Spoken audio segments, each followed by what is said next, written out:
صورت شہداء پر تیسری آیت سورہ یاسین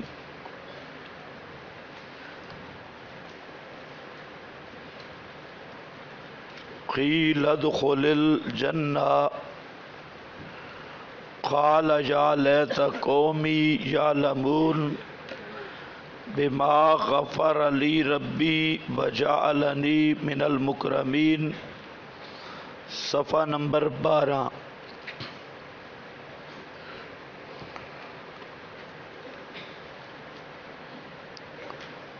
اس آیت میں ایک شہید کا تذکرہ ہے، حبیب نجار، اور اس کو موت کے ساتھ ہی یہ حکم ہوا کہ جنت میں داخل ہو جا۔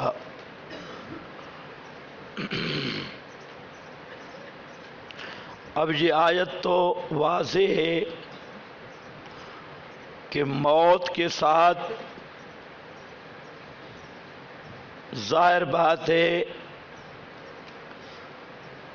جسم قیامت کے بعد جنت میں جائے گا، اور اس پر پوری امت متفق ہے۔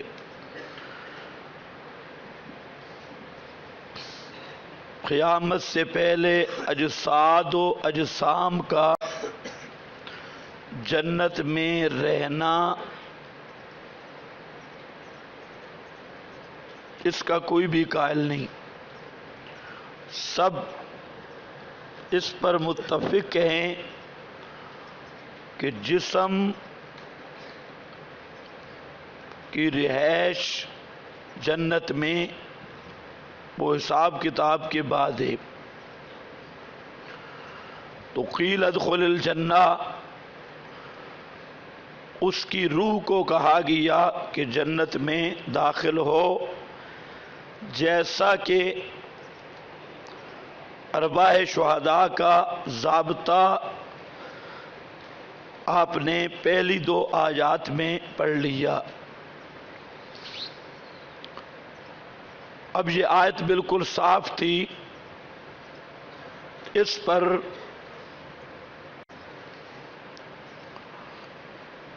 اہل بدعت حضرات نے یہ کہا کہ قیلا یہ ایسے ہے جیسے نوفخہ، یعنی قیامت کے دن اس کو کہا جائے گا جنت میں داخل ہو۔ یہ نہیں ہے کہ مرتے وقت ہی اس کو کہا گیا کہ جنت میں داخل ہو جا۔ یہ قیلا ہوگا اپنے وقت پر قیامت کے دن، اس سے پہلے نہیں۔ یہ ماسٹر اکاڑوی کی ایک ماسٹری یہاں یہی ہے۔ اور دوسرا یہ کہا کہ قیل ادخل الجنہ سے مراد ہے قبر میں داخل ہو جا، اس کو الجنہ سے مراد خبر ہے۔ ساتھ پھر صغرا کبرا ملایا کہ القبر روضۃ من ریاض الجنہ او حفرۃ من حفور النیران، کہ قبر جنت کے باغوں میں سے ایک باغ ہے یا جہنم کے گڑھوں میں سے ایک گڑھا ہے۔ تو جہاں الجنہ سے مراد ہے قبر میں داخل ہو جا۔ تو یہ ماسٹر اکاڑوی نے دوسری بات کی۔ اب ذرا اس آیت کا جو حضرات مفسرین نے معنی کیا اس کو دیکھ لو۔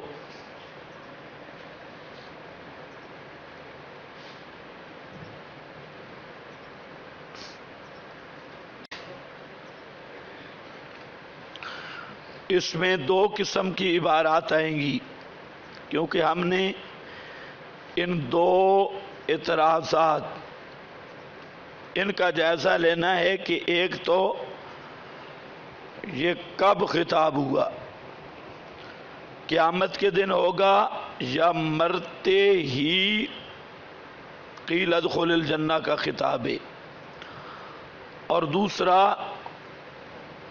یہ خطاب الجنہ سے کیا مراد ہے۔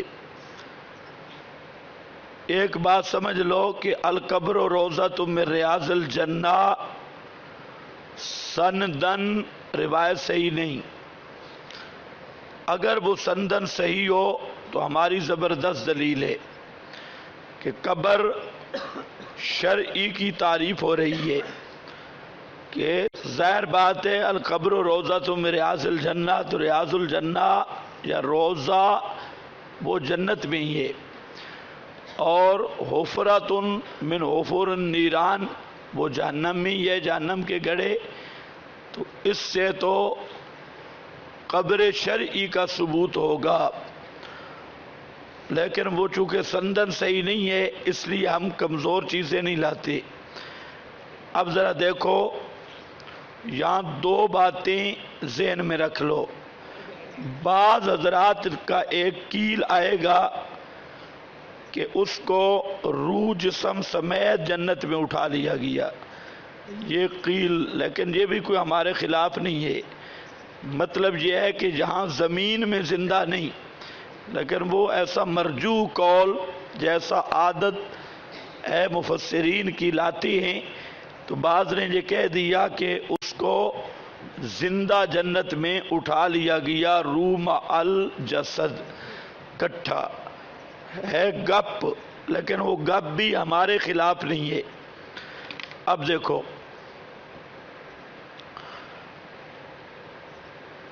آپ کے پاس پہلا ماخذ لکھا ہے امام ماتریدی، قیلا لروحہ ادخل الجنہ، قیلا لروحہ ادخل، کس کو کہا گیا؟ اس کی روح کو، قیل ادخل الجنہ، قیل لروحہ کہا گیا اس کی روح کو، ادخل الجنہ داخل ہو جا جنت میں۔ اب یہاں دونوں مسئلے آ رہے ہیں، ایک تو قبر میں جسم ہی جاتا ہے، اور قبر مدفن جسم میت کا ہے، اور یہاں قیل لروحہ اس کی روح کو کہا گیا جنت میں داخل ہو جا، تو جنت بھی وہی جو ارواح والی جنت ہے، فتمنا روحہ ان یعلم الی ما سارا ہوا، اس کی روح نے تمنا کی ان یعلم یہ کہ جانے الی ما سارا ہوا اس کو جس کی طرف وہ چلا گیا، لیؤمنوا بالرسل ولا یکذبوہم وہ ایمان لائیں رسولوں کے ساتھ اور ان کی تکذیب نہ کریں۔ یہ قال یا لیت قومی یہ بھی روح کا قول ہے اور روح کی تمنا ہے۔ یہاں پر ماسٹر امین نے کہا ہے کہ قال یہ تقاضا کرتا ہے روح مع الجسد کا، ورنہ قول باللسان ہوتا ہے اور روح کی زبان نہیں ہے، روح کی زبان نہیں، زبان اور لسان جسم کی ہے، تو اس لیے اس سے معلوم ہوتا ہے کہ حبیب نجار کا جسم زندہ ہے۔ یہ ایسی چبل پن کا جواب میں بار بار دے چکا ہوں، قالوا بلا قالوا اقررنا، یہ سب ارباح کے قول ہیں، تو جہاں پر حوالہ بھی آ گیا فتمنا روحو ان یعلمو کہ قالا یا لیتنی والی تمنا کس نے کی تھی؟ اس کی روح نے۔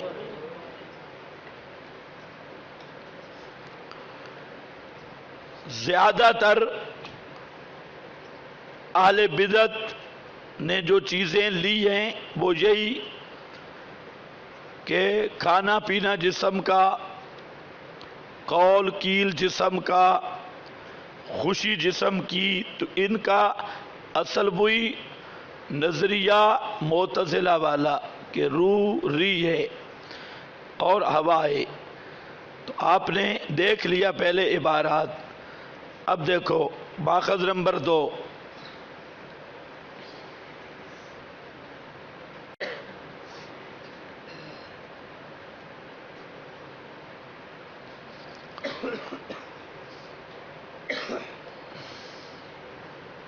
حضرت عبداللہ ابن مسعود کان یقول قال اللہ لہ ادخل الجنہ، حضرت عبداللہ ابن مسعود فرماتے تھے کہ اللہ تعالیٰ نے اس کو فرمایا جنت میں داخل ہو جا، فدخلہا حیا، پس زندہ داخل ہوا اس حال میں کہ وہ زندہ ہے جنت میں، یرزق فیہا، اس میں رزق کھاتا ہے اور رزق دیا جاتا ہے۔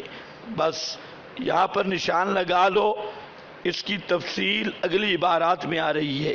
یہ میں نے اس لیے لکھا کہ بسا اوقات ایسی عبارتوں سے بعض لوگوں کو دھوکہ ہو گیا، فدخلہا حیا۔ اب حضرت عبداللہ ابن مسعود کا یہ فرمان دیکھا کہ اس میں داخل ہوا زندہ، تو انہوں نے کہا ہاں روم الجسد جنت میں اٹھا لیا گیا۔ حالانکہ ابن مسعود خود اس قول کی وضاحت کریں گے کہ دخلہا حیاً سے مراد ہے روح اس کی داخل ہوئی، بدن اس کا انطاکیہ کی زمین کے نیچے مقبور تھا اور یہ روح داخل ہوئی۔ خیر دیکھیں ماخذ نمبر 3، حضرت قتادہ تابعی ہے، فرماتی ہیں کی لدخل الجنہ فلما دخلہا قال یا لیت قومی، تو قیامت کے دن کہا جائے گا یا داخل ہو گیا؟ اوپر والی عبارت بھی فدخلہا حیا یرزق، حضرت ابن مسعود بھی فرماتی ہیں کہ وہ داخل ہو گیا، یہ نہیں ہے کہ قیامت کے دن اس کو قیلا کہا جائے گا اب داخل ہو، وہ قیامت کا داخلہ تو ہوگا ہی ہوگا۔ آیت میں قیلا سے مراد ایسے نہیں جیسے نوفخا جو ماسٹر اکاڑوی نے وہاں پر 2 نمبری کی، وہ نہیں ہے، بلکہ دخلہا حیا، داخل ہوا زندہ۔ اور قیل ادخل الجنہ فلما دخلہا ابن جریر۔ اس کے بعد ہے ابو اللیث سمرقندی، فرماتی ہیں فلما ذہبا بروح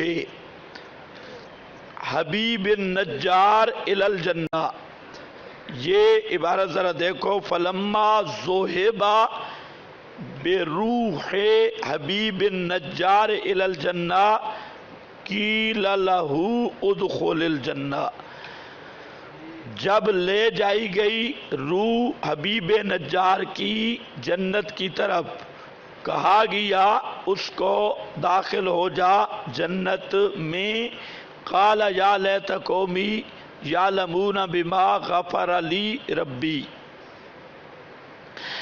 وذالک حین دخلہا وَأَعْيَنَ مَا فِيهَا مِنَ النَّعِيمِ، یہ اس وقت اس نے کہا قال یا لیتا، یعنی تمنا اس وقت کی جب جنت میں داخل ہو گیا اور معائنہ کیا ما فیہا من النعیم، ان نعمتوں کا جو اس جنت میں ہیں۔ تو یہ بھی عبارت واضح ہے کہ ایک تو اس کی روح کو کہا گیا اور دوسرا کہ یہ نوفخہ کی طرح نہیں ہے کہ قیامت کے دن کہا جائے گا، بلکہ اس کے موت کے وقت روح کو نکال کے جنت کے قریب لا کے فرمایا قیل لہ ادخل الجنہ۔ ماخذ نمبر 5،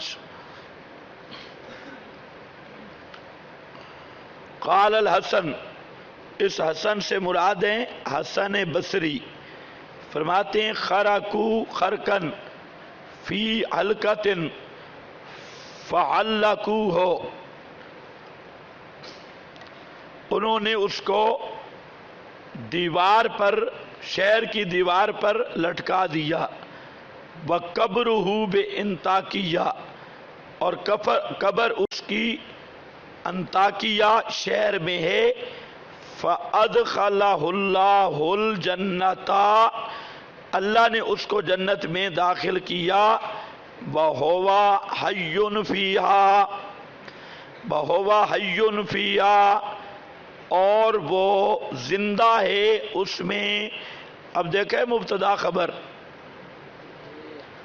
هُوَ حَيٌّ فِيهَا یرزق فذلک قولہ عز وجل، یہ ہے اللہ تعالیٰ کا فرمان، قیل ادخل الجنہ فلما افضا الی الجنہ، بس جب پہنچ گیا جنت کی طرف، قال یا لیت قومی یعلمون بما غفر لی ربی۔ تو اس عبارت میں حسن بصری یہی کہتے ہیں کہ انہوں نے اس کی میت کو وہاں لٹکایا، اللہ کو ہو،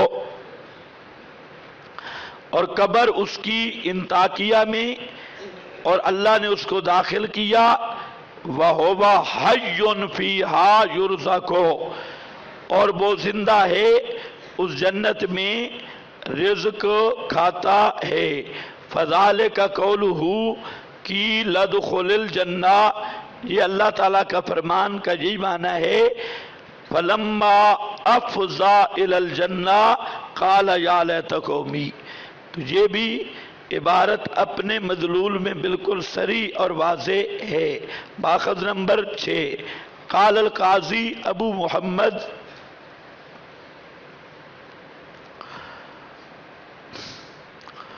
کہ ہنا محذوف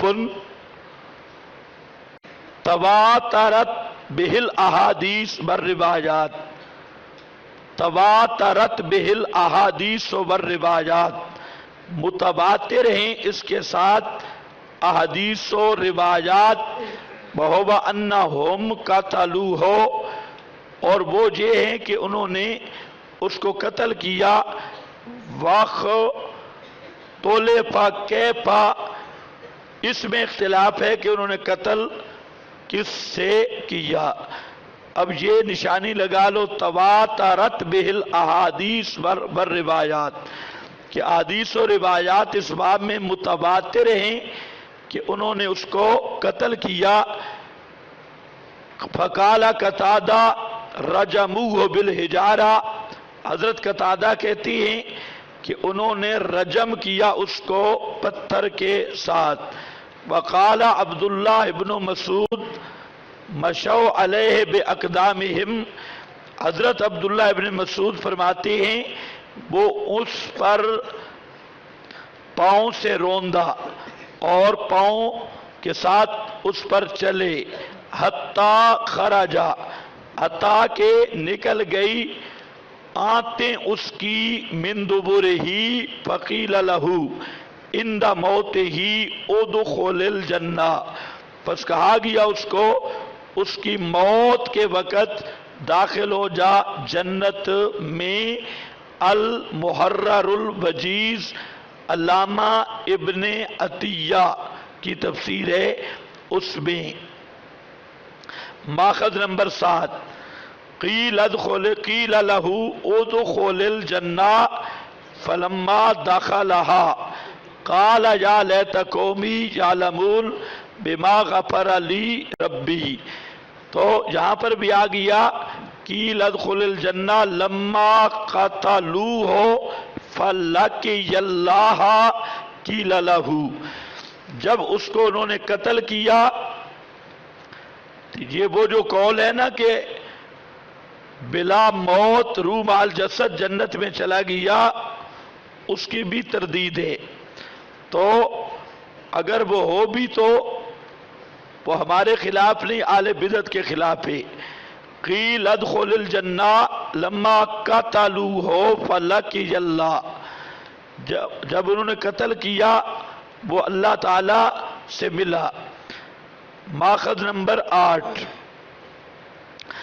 ما خرجت روحہ الا الی الجنہ فدخلها فذلک قولہ قیل ادخل الجنہ۔ قرطبی، فواللہ ما خرجت روحہ، پس قسم اللہ کی نہیں نکلی روح اس کی مگر طرف جنت کے، یعنی اس کی روح نکلتے ہی وہ جنت کی طرف چلا گیا۔ فدخلها فذلک قولہ قیل ادخل الجنہ۔ قرطبی، ماخذ نمبر 9، والظاہر من الآیت انہ لما قتل قیل لہ ادخل الجنہ، آیت کا ظاہر یہی ہے، والظاہر من الآیہ کہ انہ لما قتل، کہ وہ جب شہید کیا گیا، قیل لہ کہا گیا اسے ادخل الجنۃ، قال قتادہ۔ یہ عبارت اہم ہے، اس کو اچھی طرح دیکھو۔ قال قتادہ تو ادخلہ اللہ الجنۃ وہو فیہا حی یرزق، اللہ نے اس کو جنت میں داخل کیا اور وہ اس جنت میں حی یرزق، زندہ ہے، روزی دیا جاتا ہے۔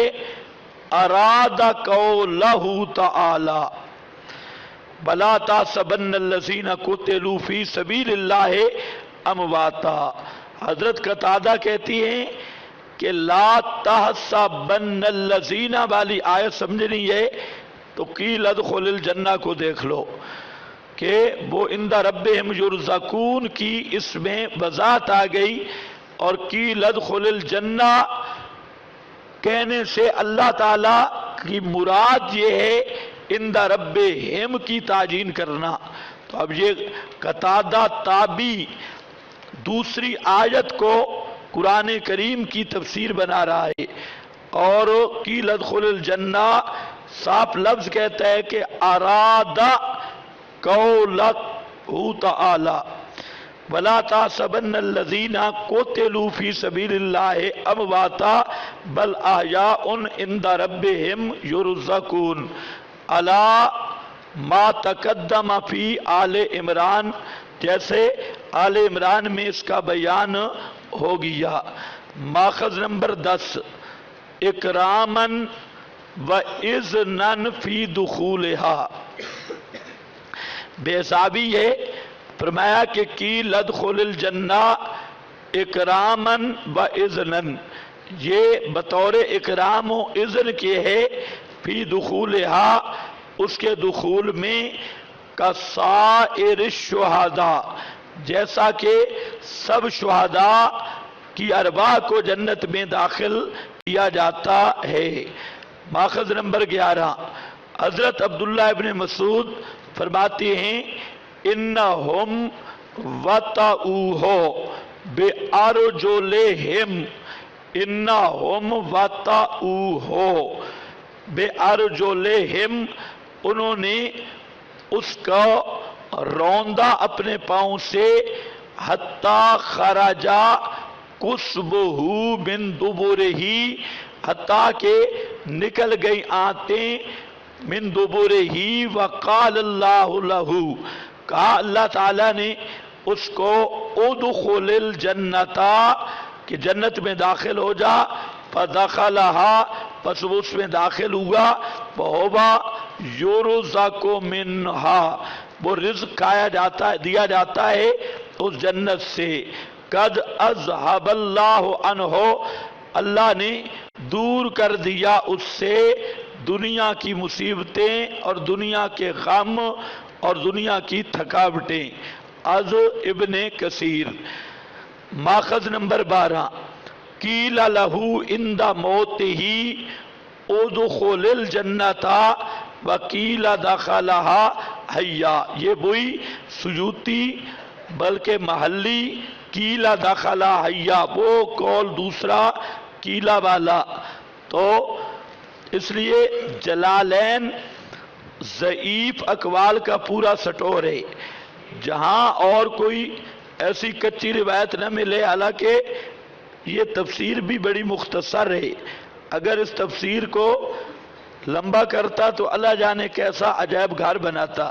تو یہ بالکل مختصر سی تفسیر لیکن مختصر گپوٹیشن کا مجموعہ ہے۔ تو اب قیل دخلھا حیا، حالانکہ یہ بالکل آپ نے پہلے پڑھا ظاہر آیت کے بھی خلاف ہے، لیکن میں نے اس لیے جہاں ذکر کر دیا کہ آپ کے ذہن میں یہ بات ہو، کل جب کوئی پیش کرے تو اس وقت پھر سوچ نہ ہو۔ وہاں ہمارے ایک ساتھی ہیں، اس کا گفتگو تھی، مناظرہ تھا، تو اس کی تیاری نہیں تھی، تو میں اس وقت کراچی تھا، تو اس نے مجھے کہا کہ اس طرح گفتگو ہے تو آپ کوئی مختصر سی بات بتائیں۔ اب اہل بدعت نے عقیدہ لکھا تھا کہ نبی کریم صلی اللہ علیہ وسلم عند القبر صلاۃ و سلام سنتے ہیں، جیسا کہ المحند علی المفند میں لکھا ہوا ہے۔ تو میں نے اسے پوچھا کیا لکھا ہے انہوں نے، اس نے کہا جی۔ میں نے کہا آپ لمبی چوڑی بات ہی نہیں کرنی، آپ نے صرف ایک بات کرنی ہے کہ یہ المحند سے دکھاؤ کہ نبی کریم صلی اللہ علیہ وسلم عند القبر سنتے ہیں، یہ المحند سے نکالو، بس لمبی کوئی بات نہیں کرنی۔ تو میں اس نے کہا کہ المحند میں نہیں ہے، میں نے کہا نہیں ہے، المحند میں یہ بات بالکل نہیں۔ خیر اس نے المحند دیکھی نہیں ہے، وہ گفتگو میں بیٹھ گیا۔ جب گفتگو میں بیٹھ گیا تو جو فریق مخالف تھا اس نے شیطانی کی۔ المحند میں تو یہ نہیں ہے عبارت، المحند کے ساتھ ایک مفتی عبدالشکور ترمذی کا رسالہ لگائے، وہ الگ گئے۔ اس نے کہہ دیا کہ اچھا یہ بات ہے، میں المحند سے دکھاتا ہوں، اے دیکھو المحند میں لکھا ہے۔ اب یہ پریشان ہو گئے کیونکہ خود المحند دیکھی نہیں تھی۔ تو اب ایک بزرگ نے مجھے فون کیا کہ یار آپ نے کہا تھا نہیں ہے، وہ تو المحند سے انہوں نے دکھا دیا۔ اور میں نے کہا خدا تمہیں ہدایت ہے، المحند جب پیدا ہوئی تب بھی اس میں نہیں تھا، اب بھی نہیں ہے، المحند سے کیسے دکھایا؟ پھر تو ان کی کرامت ہے۔ خیر انہوں نے کہا جی وہ سامنے ہے۔ تب مجھے خیال آیا کہ یہ کہیں یہ وہ المحند ان کے پاس وہ ہے جس کے آخر میں وہ دوسرا المحند کا بچہ بھی لگا ہوا ہے، ایک تو اصل المحند ہے اور ساتھ مولوی عبدالشکور ترمذی والا بچہ بھی ایک المحند کے ساتھ سلیکٹ ہے۔ تو میں نے اس کو کہا کہ یہاں پر آپ کے پاس جو المحند ہے اس کو کہو اس سے نکالو۔ اس کے پاس جو المحند تھی وہ بچہ ساتھ نہیں تھا، تو اب وہ پھنس گیا۔ تو میں نے کہا آپ اسی کے آخر میں دیکھیں خدا کے بندے، وہ رسالہ الگ ہے، وہ رسالہ عبدالشکور ترمذی کا ہے، المحند الگ ہے، وہ الگ ہے۔ تو پھر تو وہ مولوی صاحب پھنس گئے اور بہت بڑی ان کی بےزتی ہوئی، سب کے سامنے فراڈ بھی کر چکا تھا اور بےزتی بھی بہت۔ پھر ہمارے ساتھیوں نے اسے پکڑا اور اس کو کمرے میں بہت کچھ کہا۔ خیر بہرحال تو یہ بساؤ کا یہ نہ ہو کہ وہاں پر قیلا داخلہ عین آئے تو آپ کے ہو ہمیں تو کچھ اور بتائے، یہاں کوئی اور نکلا ہے۔ تو یہ قیلا یہ بھی ہمارے خلاف نہیں ہے قیلا، یہ ان کے خلاف ہے جو کہتے ہیں قبر میں داخل ہو گیا. یہ قیلہ تو بتا رہا ہے کہ جسم بھی قبر میں نہیں، جسم بھی جنت میں چلا گیا. تو یہ پھر ہمارے خلاف بنے گا. پھر تو اور مزہ ہے کہ اس کا جسم بھی ادھر چلا گیا تو ادھر قبروں میں شے ہی کوئی نہیں ہے. پھر احیاء فی قبورہم کا تو کسے ختم ہو گیا. تو اس لیے یہ اس طرح کے اقوال جو آتے ہیں، ہم نے اپنی جو اصل بات ہے اس کو رکھنا ہے. آپ نے چند چیزیں جہاں پر وہ نوٹ میں ہونی چاہیے کہ ظاہر آیت کا معنی کیا ہے. ایک دوسرا، تواترت بہ الاخبار والروایات پر مفسرین کس کو ترجیح دے رہے ہیں اور کون سا صحیح قول ہے. اور اسی طریقہ سے قتادہ، ابن مسعود، یہ کون حضرات کہہ رہے ہیں کہ وہ قتل کے بعد اس کی روح جنت میں گئی. تو بات تو یہ ہے ہم نے اس قول کو اصول تفسیر کے مطابق لے آنا ہے کہ مؤید بالقرآن کیا ہے، مؤید بالاحادیث الصحیحہ کیا ہے، اور خود صحابہ تابعین کی تفسیر کیا ہے. اور ظاہر قرآن کا مسئلہ یہ ہے کہ ظاہر قرآن اور ظاہر نصوص کو بغیر کسی تعذر اور عذر کے چھوڑا نہیں جا سکتا. النصوص تو حمل علی ظواہرہا، وہ اپنے ظواہر پر ہی باقی رہیں گی. تو یہاں پر آ گیا دخلہا حین، جلالین.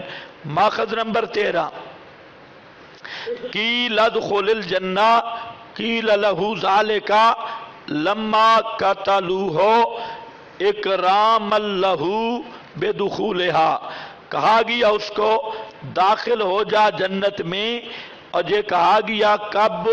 لما قتلوہ، جب انہوں نے اس کو قتل کیا. اکراما لہ بدخولہا، یہ ایسے ہے جیسے مہمان دروازے پہ پہنچے تو اس کو کہا جاتا ہے جی آیا نو اور اہلن سالن مرحبا. تو وہ آ تو گیا ہے، اب نبی کا ہے تو وہ پہنچا ہوا ہے. تو یہ ہوتا ہے بطور اکرام اور اعزاز کے. تو اس کو کہا گیا قیل ادخل الجنہ. آگے اگلے عبارت دیکھنی ہے، حین اذن کسائر الشہداء بدخولہا حین اذن کسائر الشہداء، جیسا کہ سب شہیدوں کو یہ کہا جاتا ہے. ابو سعود الحنفی، ماخذ نمبر 14. یہ حسن حوالہ بدل کیا ہے، پہلے یہ حوالہ آ چکا ہے، اب مظہری نے اس کو نقل کیا. یہ عبارت پہلے میں پڑھ چکا ہوں. فَهُوَ حَيٌّ فِيهَا يُرْزَقُ یعنی حیات الشہداء. یہ عبارت زائد آئی، یعنی حیات الشہداء. مراد ہوا حی فیہا یرزق سے کون سی حیات ہے؟ روح جسم والی نہیں بلکہ شہیدوں والی حیات. یہ وہ جلالین والے قیلہ کا رد کر رہا ہے. کچھ سمجھ آ رہی ہے؟ یہ مشکل ہے. ہاں، یہ کیا ہے، اس عبارت کو سمجھو. مظہری کیا کہنا چاہتا ہے کہ فَأَدْخَلَهُ اللَّهُ الْجَنَّةَ وَهُوَ حَيٌّ فِيهَا يُرْزَقُ. اللہ نے اس کو جنت میں داخل کیا اور وہ جنت میں زندہ ہے، رزق کھا رہا ہے. حیٌّ یرزق. اب آگے ذرا خیال کرنا، یعنی حیات الشہداء، یعنی وہ جسم والی حیات نہیں. کون سی حیات ہے؟ شہیدوں والی. اور شہیدوں والی حیات کیا ہوتی ہے؟ روحانی فی الجنہ. حیاتہم لارواحہم پہلے آپ پڑھ چکے ہیں. تو اب یہ وہ ہے قیلہ، یعنی قال اللہ تعالی لحبیب النجار لما استشہد اکراما واذنا فی دخول الجنۃ کسائر الشہداء ادخل الجنۃ. ماخذ نمبر 15،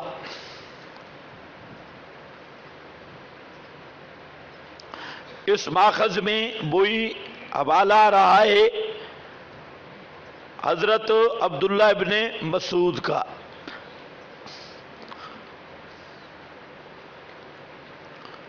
اور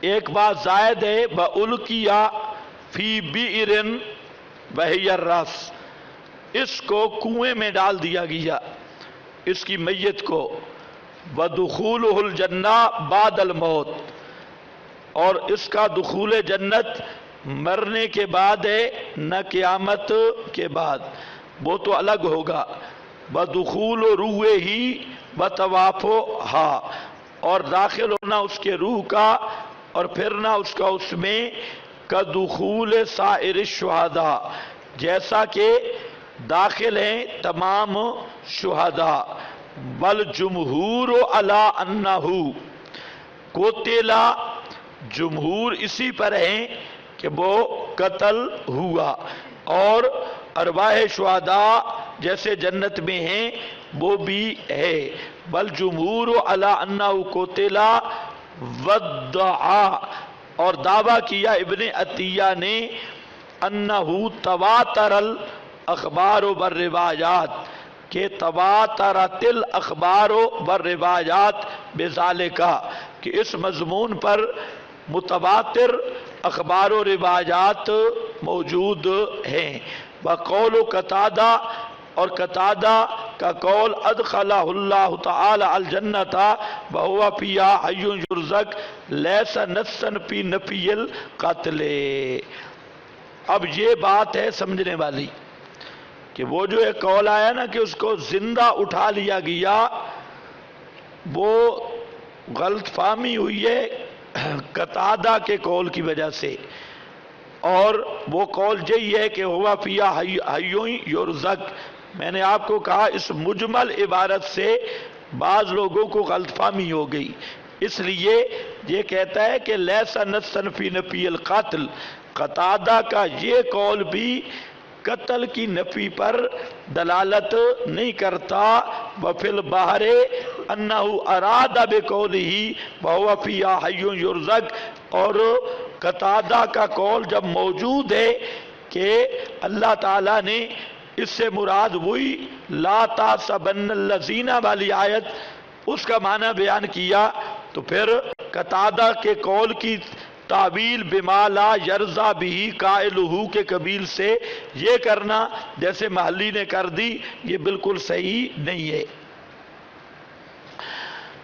بل احیاء عند ربہم یرزقون، روح المعانی، اور ماخذ نمبر 16، اس میں پھر البحر المحیط کا حوالہ آ گیا، بات پہلے پڑھ لی۔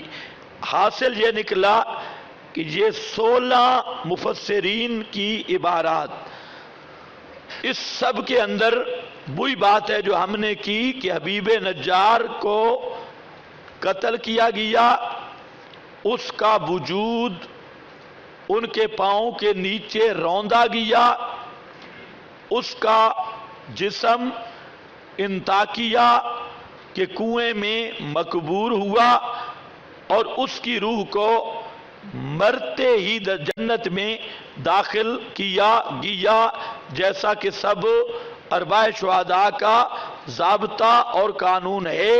تو یہ آیت تفسیر القرآن بالقرآن کے طور پہ آئی کہ لیکن لا تشعرون میں احیاء ان کی تفسیر تھی، عند ربہم یرزقون میں محل حیات کا بیان تھا، اور محل میں ابہام کی لدخل الجنہ والی آیت نے ابہام محل کو بھی ختم کر دیا۔ اتنی بات تو سمجھ آ گئی تھی لیکن لا تشعرون سے کہ شہید کی زندگی جسد انصری کی زندگی نہیں ہے، روحانی زندگی ہے، لیکن ہے کہاں یہ مذکور نہیں تھا وہاں لیکن لا تشعرون میں، تو عند ربہم یرزقون میں یہ بات بتائی کہ وہ ہے دنیا یا ادھر قرب و جوار میں روحیں نہیں ہیں، عند ربہم، اور اس اندر رب کی تفسیر قرآن نے خود کی الجنہ. یہ پہلی بات ہماری ختم ہو گئی. میں نے دعویٰ کیا تھا کہ قرآن، احادیث، صحابہ اور تابعین اور ائمہ مفسرین مسلمہ سب کے سب کہتی ہیں کہ شہید کی زندگی روحانی فی الجنہ ہے، اس بدن والی حیات نہیں ہے. پہلا پوائنٹ ختم ہوا قرآن. اب اس پر یہ نیچے تائیدات اکابر لکھی ہیں اردو میں، یہ اسی کا حصہ ہے. یہ دیکھ لینا، علامہ عثمانی، حضرت تھانوی، یہ پاس ہونی چاہیے. چلو دیکھ ہی لو. قوم نے اسے نہایت بے دردی کے ساتھ شہید کر ڈالا. ادھر شہادت واقع ہوئی، ادھر سے حکم ملا کہ فوراً بہشت میں داخل ہو جا، جیسا کہ کیا لکھا ہے؟ جیسا کہ ارواح شہداء کی نسبت احادیث سے ثابت ہے کہ وہ قبل از محشر جنت میں داخل ہوتی ہیں. یہ تفسیر عثمانی ہے، حضرت تھانوی کی ہے بیان القرآن. اس میں بھی یہی ہے. اس کو پتھروں سے یا آگ میں ڈال کر یا گلا گھونٹ کر شہید کر ڈالا. بمجرد شہادت اس کو خدا کی طرف سے ارشاد ہوا کہ جا جنت میں داخل ہو. تو یہ تائید آ گئی. اسی طریقہ سے ماجدی، کشف الرحمن، سب تفاسیر میں یہی لکھا ہے. اب جتنے اہل بدعت حضرات ہیں، ان کی بے بسی اور تحیر کی یہ عجیب صورتحال ہے کہ آیات کا معنی پھیریں گے، جو مسلمہ معنی ہے اس سے پھریں گے. ادھر اکابر کا رٹا بھی، اور ادھر ہیرا پھیریاں، وہ باندر ٹپکولیاں کہ یوں نہیں، یعنی من حرامی ہڈتا ڈھیر، ماننے پر دل نہیں ہے تو قرآن کو بدلتی ہے. کبھی حضرت عزیر وہ نہیں تھے، کبھی یہ جناب نوفقہ کیلا نوفقہ کی طرح ہے. حالانکہ یہ معتزلہ کا قول ہے. کیلا نوفقہ کی طرح یہ اہل اعتزال کا قول اس لیے ہے کہ ان کے نزدیک جنت ہے ہی کوئی نہ. معتزلہ کے نزدیک ابھی تک جنت نہیں بنی، وہ قیامت کے دن جنت بنائی جائے گی. تو اس لیے انہوں نے تجھے تعبیل کی. لیکن ماسٹر صاحب نے سمجھا کہ چلو ڈوبتے کو تنکے کا سہارا، کچھ نہ کچھ ڈنڈی لگانے کے لیے مواد مل گیا. تو لیکن اگر ایک آدمی میں خوف خدا ہو اور اپنی آخرت کی فکر ہو اور مرنے کا خیال بھی ہو، وہ کم از کم قرآن کے مضامین کو نہیں بدل سکتا. لیکن یہ ایسا بدبخت فرقہ ہے کہ انہوں نے قرآن کی وہ تحریفیں کی کہ یہودیوں نے تورات اور عیسائیوں نے انجیل میں بھی وہ تحریفات کرنے کی جرات نہیں کی. ان کا اگر اور کوئی کفر نہ ہو، یہ تحریف اتنا بڑا کفر ہے کہ ایک بھی مسلمان نہیں ثابت ہوگا. یہ اتنے محرف ہیں کہ یہودی تو بہت پیچھے ہے. یہ سب سے بڑے رؤوسا ہیں، رؤوس التحریفیں اور راس التحریفیں. اب دیکھو بس بھئی یہاں ختم ہو گیا. اب صرف چند احادیث دیکھ لو اور چند اقوال صحابہ، اور جہاں تک مفسرین کی بات ہے تو آپ نے 28 حوالے کل پڑھے اور 16 آج. کتنے بن گئے؟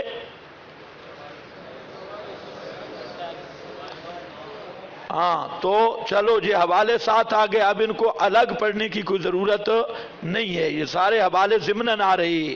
لیکن ہمارا مقصد صرف قرآن کا معنی بیان کرنا تھا. آگے اسی لیے ہم نے ان کو بارہا دعوت دی کہ مناظرہ گھنٹے 2 گھنٹے کا نہیں، پورے ہفتے کا مناظرہ ہو. اور ہمارا اللہ کے فضل سے ایک مہینہ نہیں 6 ماہ تک مناظرہ ہو ہمارے دلائل نہیں ختم ہوں گے. اور ان کے دیکھ لینا بھئی ان کے دلائل کیا ہیں. چونکہ وہ چونکہ چنانچہ بس قتل چونکہ تے جسم چونکہ. ایک وہ بزرگ تھا اس کو انہوں نے دھوکہ دیا یہی کہ قتل چونکہ جسم ہے تو زندہ بھی جسم ہے. وہ کہتا ہے یار یہ عجیب ہے. تو وہ ایک مولوی صاحب تھا اس نے اس کو یہ پٹی پڑھائی. وہ مولوی صاحب بھی اس کے قریبی تھا. تو میں نے کہا کہ اب اس کو دلائل مفردات راغب نہیں سمجھ آئے گا اور کلیات اب البقاء نہیں, کیونکہ ان کا پراپاگنڈا بھی ایسا ہے. میں نے اسے کہا کہ بابا جا مولوی صاحب سے پوچھ کہ تیرا خروج ری سے نقض وضو ہوتا ہے تو منہ کیوں دھوتا ہے؟ دھونا تو مخرج کو چاہیے, مخرج تو نے دھویا ہی کبھی نہیں اور تو منہ دھو رہا ہے تو منہ کا کیا قصور ہے؟ خروج ری کہیں کہیں ہوا اور ہاتھ منہ پاؤں دھونا ان بیچاروں کا کیا قصور ہے؟ یہ کیسے خراب ہوئے؟ اب اس کو بات سمجھ آ گئی. تو اس نے مولوی صاحب کو کہا, سب مقتدی اس کے بیٹھے تھے, اس نے تو خیر ٹھیٹ پنجابی میں بولا, کوئی پردہ شردہ نہیں تھا. تو اس نے بڑی زبردست تعبیر کی, بہترین تعبیر کی. تو مولوی صاحب بیچارہ بالکل خاموش, اب نہ جواب دے. اس نے کہا قتل چونکہ چھوڑ, ری چونکہ دبر سے نکلتی ہے, لہذا دھونا بھی چنانچہ دبر کو چاہیے. اور آپ کا منہ اور دبر میں مولوی صاحب کوئی فرق ہے جو ایک ہی چیز ہے دونوں؟ تو آپ اگر ایک چیز ہے تو پھر تو ٹھیک, اگر منہ اور دبر میں کوئی الفرق بین الدبر والفم تو پھر جو ہے نا پھر اس کا جواب دینا ہوگا. وہ مولوی صاحب بیچارہ دیکھ کے بھئی میرے ساتھ ہو کیا گیا. مولوی صاحب اس کو اٹھا مارنے کے لیے, تو اس نے کہا خبردار تیری فلانی ایسی تیسی, جواب دے تو مجھے. اس مولوی صاحب نے اب تک میں نے نہیں سنا کہ دوبارہ کہا ہو قتل چونکہ جسم. تو میرا خیال ہے اب نہیں کہے گا. کبھی کبھی یہ ٹوٹ کے بہت کام آتی, لمبی چوڑی تقریریں تحقیقیں وہ طالب علموں تک ہوتی ہیں, لیکن آج کل تو وہ بھی نہیں ہونی چاہیے. اور طالب علموں کو بھی بس گزارا 2-4 حوالے رٹاؤ ٹھیک ہے. یہ حضرت نعمانی صاحب نے وہ ایک ترتیب شروع کی تھی, تو وہ تھوڑا لمبا طریقہ ہے. اب طالب علم بھی اس قابل نہیں ہے کہ انہیں اتنی لمبی چوڑی چیزیں بتائی جائیں. بس 4 باتیں بتاؤ, وہ رٹا لگا لے, کافی ہے. چلو خیر, آپ تو علماء ہیں اس لیے آپ کو لمبی بات کر رہا ہوں. تو اب ہے تفسیر القرآن بالحدیث, یا حیات الشہداء فی الحدیث, حیات الشہداء فی القرآن, حیات الشہداء فی الحدیث, اور تفسیر القرآن بالحدیث. پہلے کیا تھا؟ تفسیر القرآن بالقرآن, اب تفسیر القرآن بالحدیث. آپ کے پاس صفحہ نمبر 14 حدیثیں بزرگوں لکھی ہیں بہت زیادہ, حیات شہداء پر 42, لیکن ان سب کو میں سمجھا دیتا ہوں 1 منٹ میں, باقی آپ کے پاس لکھی ہے. ان احادیث میں ایک تو محدثین کا ایک ضابطہ ہے کہ جب سند بدل جائے تو وہ نمبر بڑھا دیتی ہے, نمبر بدلا دیتی ہے. سند کے اختلاف پر حدیث, ورنہ آپ دیکھیں کہ پورے جہان میں احادیث صحیحہ تقریباً 6000 سے کم میں.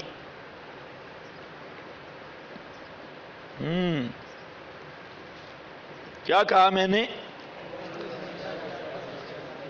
تمام احادیث جو آپ سے مروی ہیں, اس بات کو ذرا سمجھ لینا, وہ 6000 سے کم میں, زائد نہیں ہیں. مختلف اقوال ہیں لیکن 6 سے کم میں, سب کی سب.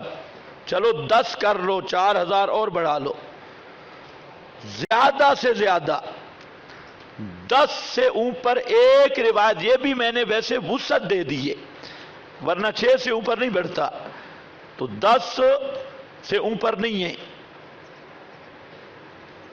پوری دنیا میں جتنی مروی روایات ہیں صحیح۔ اب سوال ہے کہ فلانے بزرگ نے اتنے لاکھ حدیث جمع کی، اتنے لاکھ کی، وہ اسانید کا فرق تھا، ایک روایت 100 اسانید سنتوں سے ہے تو وہ 100 حدیث ہے، اسی میں پھر آگے فرق بن گیا، تو مختلف اسانید کے بدلنے سے عدد میں تبدیلی آ گئی۔ تو یہ ایک ضابطہ ہے۔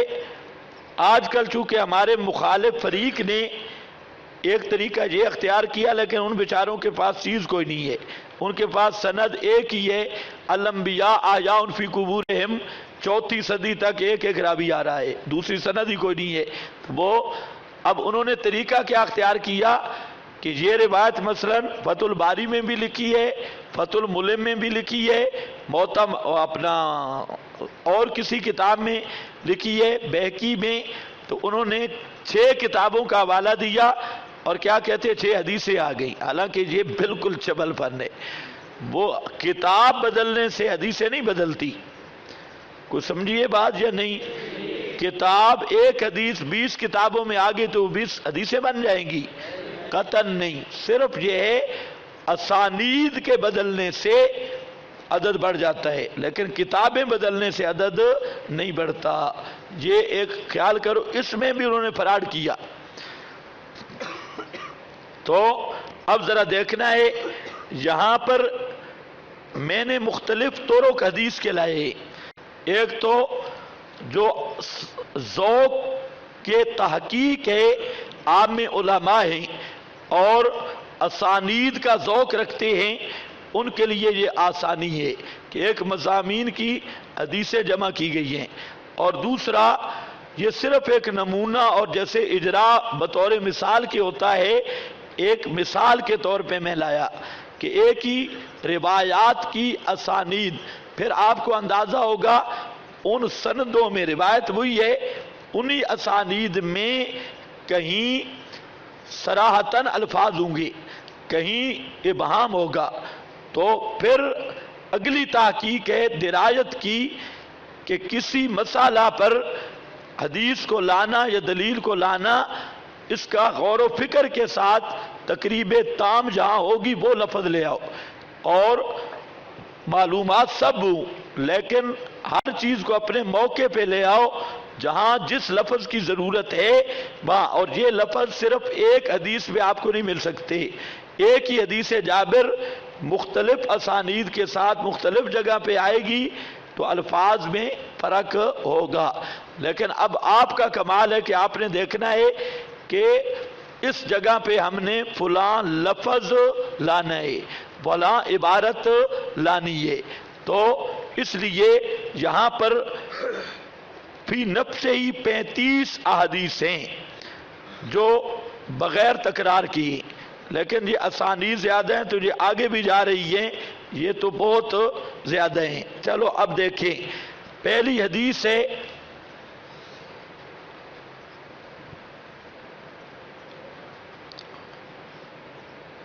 حضرت عبداللہ ابن مسعود کی، یہ مسلم شریف میں ہے، رقم الحدیث 1887۔ یہ حدیث آپ پہلے حوالہ اس کا پڑھ چکے ہیں، سب مفسرین نے اسی حدیث کا حوالہ دیا۔ اب پوری حدیث دیکھ لیں، فرماتے ہیں ان مسروق قال سألنا، حضرت مسروق تابعی فرماتے ہیں سألنا، ہم نے سوال کیا، عبداللہ ہے حضرت عبداللہ سے، عبداللہ سے مراد کون ہے؟ حضرت عبداللہ ابن مسعود، ہم نے سوال کیا حضرت عبداللہ ابن مسعود سے ان هذه الآیہ، اس آیت کے متعلق، فلا تحسبن الذین قتلوا فی سبیل اللہ امواتا بل احیاء عند ربہم یرزقون. یہ حضرت مسروق عربی صاحب لسان ہے، جلیل القدر تابعی ہے اور بڑا علامہ اور مفسر ہے.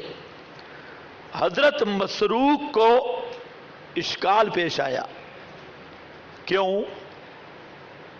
حالانکہ بڑا علامہ ہے، صاحب لسان ہے. وجہ تو یاد رکھ لو، اگر معاملہ یہی ہوتا قتل چونکہ جسم تے زندہ چنانچہ جسم، تو حضرت عبداللہ ابن مسعود کو اشکال آتا یا حضرت مسروق کو اشکال آتا؟ پھر تو کام آسان تھا. قتل چونکہ تے زندہ چنانچہ، چونکہ چنانچہ سمجھنا کون سا مشکل ہے. اب معلوم ہوتا ہے کہ اہل لسان کو بھی اشکال ہوگا کہ یہ کیا ہے کہ ان کو مردہ نہ کہو. لا تقولوا لمن یقتل فی لا تحسبن الذین، یہ تو اصل منشأ اشکال سمجھو. منشأ اشکال یہ تھا، اشکال پیدا کیوں ہوا؟ منشأ اشکال، یہ اشکال کی وجہ کیا تھی؟ وجہ یہ تھی کہ زندہ آدمی کا جنازہ نہیں پڑھا جاتا، شہید کا جنازہ پڑھا جا رہا ہے. زندہ آدمی کو دفن نہیں کیا جاتا، شہید کو دفن کیا جا رہا ہے. زندہ آدمی کی بیوی آگے نکاح نہیں کر سکتی، چاہے وہ سال اندرون رہے سال بیرون رہے، لیکن شہید کی بیوی 4 مہینے 10 دن گزار کے آگے نکاح کر رہی ہے، اور کفن دفن جنازہ سب کچھ شہید کا ہو رہا ہے. تو احکام سارے مردوں والے ہیں، اور اللہ فرماتے ہیں مردہ کہنا بھی نہیں اور مردہ سمجھنا بھی نہیں. تو منشأ اشکال یہ تھا. اب ذرا میری بات غور سے سننا. پیغمبر کریم نے جو جواب دیا اس منشا کو توڑ دیا. اس منشا کا دار و مدار تھا جسمانی حیات پر. کس حیات پر؟ کہ جسم زندہ ہو تو دفن نہیں ہوتا، جسم زندہ ہو وراثت، بیوی، جنازہ، احکام موتا والے جاری نہیں ہوتے. تو پیغمبر صلی اللہ علیہ وسلم نے آپ نے جو ایک جملہ فرمایا اشکال ہی ختم ہو گیا. حضرت مسروق نے عبداللہ سے پوچھا اور عبداللہ کہتے ہیں کہ ہمیں بھی اشکال ہوا تھا، ہم نے رسول پاک سے پوچھا تھا اور رسول پاک صلی اللہ علیہ وسلم نے فرما دیا ارواحہم فی اجواف طیرن خضرن، کہ ان کی ارواح جنت میں زندہ ہیں. مطلب کیا ہے کہ یہ جو منشا اشکال ہے وہ تب اشکال وارد ہوتا کہ یہ جسم زندہ ہوتے اور اس جسم کی زندگی ہوتی، تو پھر تو وہ اشکال آ سکتے تھے کہ دفن کرنا وغیرہ وغیرہ. لیکن یہاں جو قرآن نے شہیدوں کی زندگی بتائی ہے وہ روحانی فی الجنہ ہے. کون سی ہے؟ روحانی فی الجنہ. اب آپ نے ایک اصول پڑھا تھا کہ جب ایک آیت کا معنی رسول پاک کر دیں، اس سے ہٹ کر کسی دوسرے کی بات ماننے والا زندیق ہوگا. میں نہیں کہہ رہا، اور پیچھے پڑھ آئے ہو. اور مولانا سرفراز نے بھی دھمکی دی تھی. مولانا سرفراز کا وہ قانون تھا بریلویوں کو پھنسانے کے لیے. وہاں جو تبرید النواظر میں مولانا سرفراز بہت پھنسے کہ بریلویوں نے 6-7 ایتیں پیش کی شاہد شہید پر، اور پھر مثالہ لگانے کے تو بریلوی بہت آگے ہیں، صرف ہاتھ کی کوئی جگہ مل جائے تو اتنا للڑ بھی مثالہ نہیں لگاتے جتنا بریلوی مثالہ لگا اور پھر جو خاص قسم کی وہ سر لگاتے ہیں. سبحان اللہ، اس سے کام وہ پورے ہی نکال لیتے ہیں، سر اور لہجے میں. تو مولانا سرفراز وہاں پھنسا ہے. وہاں اس نے ضابطہ اس لیے پیش کیا کہ وہ جو آپ نے حدیث پڑھی ہے نا بخاری والی، ابو سعید خدری والی، کہ قیامت کے دن قوم نوح آئے گی، گواہی دے گی، میں ان کا تزکیہ کروں گا، دوسرے پارے میں آپ پڑھ چکے ہیں. تو اس وجہ سے مولانا سرفراز نے یہ ضابطہ باندھا تھا، لیکن جال ایسا لگا کہ سارے اہل بدعت اسی سے شکار ہوں گے۔ تو اب صحابی ابن مسعود پوچھنے والا ہے اور پیغمبر کریم بتانے والے ہیں، اور کس کے بارے میں پوچھا ہے؟ یہی تو ان کو بھی نہیں سمجھ آئی، تمہیں بھی نہیں سمجھ آئی۔ کس چیز کے بارے میں پوچھا ہے؟ اور عند ربہم یرزقون کے بارے میں پوچھا ہے کہ لا تحسبن الذین قتلوا عند ربہم یرزقون، یہ کیا معنی ہے اس کا؟ آیت کا معنی پوچھا ہے ابن مسعود نے۔ پتہ نہیں تمہیں سمجھ آئی ہے کہ نہیں؟ تو آپ نے کیا چیز بیان کی؟ قرآن میں جو کچھ ہے وہ بیان کیا یا کچھ اور بیان کیا؟ ماسٹر کہتا ہے نہیں، قرآن میں اور بات ہے، رسول نے اور بات بیان کی ہے۔ اب اس سے بڑا کفر کیا ہوگا؟ دیکھو صحابہ نے کس کے بارے میں کوئی اور بات پوچھی یا آیت پوچھی؟ لیکن ماسٹر کیا کہتا ہے، اور یہ ماسٹری ساری پارٹی، کہ قرآن میں اور بات آئی اور رسول نے اور بات بیان کی۔